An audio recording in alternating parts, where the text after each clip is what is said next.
नमस्कार मित्रांनो, पारू 26 सप्टेंबर प्रोममध्ये मेहंदी होते आणि हळदीचा दिवस येतो, पण प्रीतम काय येत नाही.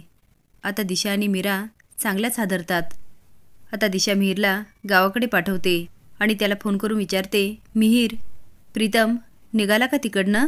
मिहीर म्हणतो, फार एक्साईट झाली तू लग्नासाठी.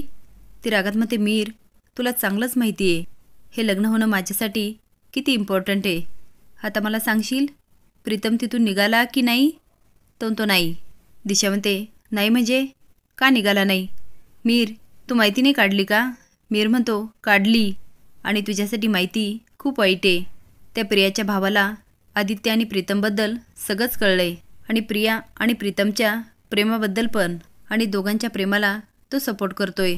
आणि दिशा अजून एक, आणि तुला माहिती हवी होती ना सयाजी आणि अहिल्यामध्ये काय नातं होतं? तर ऐक, शॉकिंग न्यूज.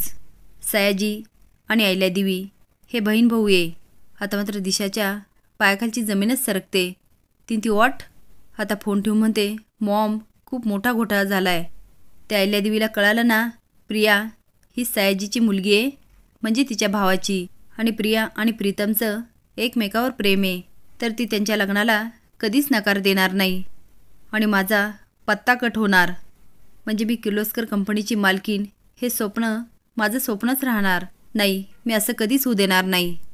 जोपर्यंत त्या अहिल्यादेवीला कळत नाही की आदित्य आणि प्रीतम त्या सयाजीच्या घरी आहे, तोपर्यंत प्रीतमला इकडं आणावंच लागेल. ती आता पळतच किर्लोस्कर मेन्शनमध्ये जाते आणि अहिल्याचे पाय धरत म्हणते, सासू मॉम. ती रडताना बघून अहिल्या म्हणते, दिशा काय झालं? आता श्रीकांत पण विचारतो, दिशा काय झालं? आता दामिनीला खूप मजा वाटते.